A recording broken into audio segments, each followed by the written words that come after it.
My mother disappeared with no warning. Years later, I found her living a new life under a different name. Hi Reddit, I've been carrying this for too long. I never thought I'd share it online. But the weight of it feels unbearable some days. Maybe writing it all down will help me process. Or maybe someone out there will understand. It all started in September 2012. I was 17, living with my mom in a small town in Oregon. It was just the two of us. My dad had left when I was a baby, and we didn't have much family nearby. My mom, Elaine, was a nurse. She was quiet but loving in her own way. Private, too. She never liked talking about her past. I knew she'd grown up in the Midwest, had dropped out of college, and moved west for a fresh start, but the details were always vague. One morning, I woke up to find her gone. Her car was in the driveway. Her phone and wallet were missing. But her ID and credit cards were still in the kitchen drawer. There was no sign of forced entry, no struggle. Just a single envelope on the kitchen table with my name on it. The letter inside was handwritten. It said, "I'm sorry, sweetheart. There are things I never told you. I love you more than anything, but I can't stay. Don't look for me. Please live your life fully and freely. This is the only way." That was it. No signature, no explanation. I reported her missing, of course. The police looked into it but didn't find anything suspicious. No activity on her bank accounts, no passport usage, no social security records since that day. After a few weeks, the case went cold. I bounced between relatives and eventually aged out of the system. I went to community college, worked a string of jobs, and tried to keep living. But I never stopped wondering. I kept Googling her name, checking social media, joining forums for the missing. I even posted on Reddit once or twice, asking for advice. Then, last month, something happened that changed everything. A coworker invited me to a small art show in Seattle. I'm not particularly into art, but I went to be polite. As I walked into this cozy little gallery, my heart stopped. One of the artists, featured in a framed bio near the entrance, looked exactly like my mother. Her name was listed as Marla Quinn. She had shorter hair, dyed auburn, and she looked older, but it was her. The eyes, the cheekbones, the tiny scar above her lip from when she fell off a bike when I was 10. I stood there for minutes, frozen.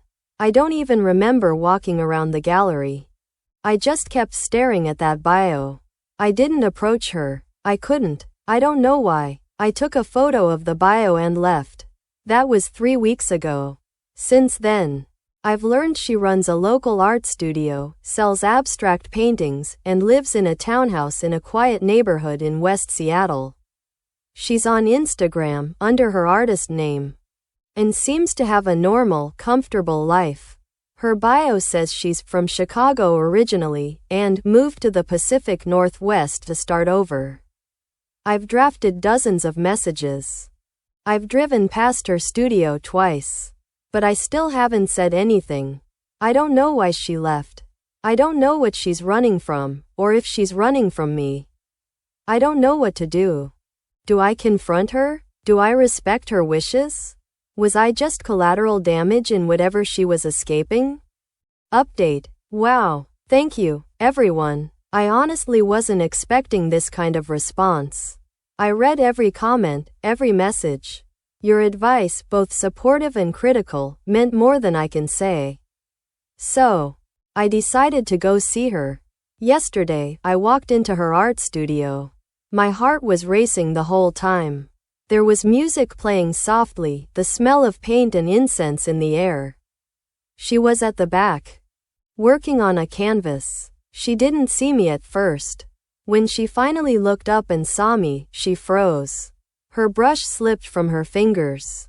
Her face went pale. For what felt like a full minute, we just stared at each other. I said, "Hi, Mom." She whispered, "Oh my God." Then she walked toward me slowly, like she wasn't sure I was real. She didn't hug me. She just kept staring. We talked. We talked for hours. At first, she was extremely guarded. She kept apologizing, saying she had no right to see me again, that I looked so grown. She kept crying. Eventually, we sat on the floor. And she told me the truth. Here's the summary. Her real name is not Elaine. That was an identity she created when she moved to Oregon. In her early 20s, she had been involved with a man, dangerous, controlling, someone she met in Chicago. He was deeply connected to criminal circles. She witnessed something she shouldn't have and tried to go to the police. That backfired. She had been in witness protection, briefly, but it didn't work out. She fled on her own. That's how she became Elaine. When I was born, she hoped to give me a normal life, but over the years, she became paranoid. She never used credit cards, avoided photos, never dated. In 2012, she thought she'd been found. Someone had been following her, or so she believed. So she left again. To protect me. She hated herself for it. The name Marla Quinn, she told me, is the first name she ever truly chose for herself, not out of fear but freedom. We cried. We hugged. We just sat there for a long time. I don't know what happens next, but I do know this: she never stopped loving me. She made choices I don't fully understand. But I believe she did what she thought was right. I'll update again if anything significant happens. Thank you, truly. Final update. Hey Reddit, I thought I owed you all a final update. Things with my mom, or Marla, I should say, are still complicated, but we're rebuilding. Slowly. We've had dinner together multiple times now. We've talked about everything from my childhood to her early years to the years in between. There are still gaps in her story, especially the darker parts. She says she's not ready to talk about everything yet, and I've decided not to push. But I can tell she's trying.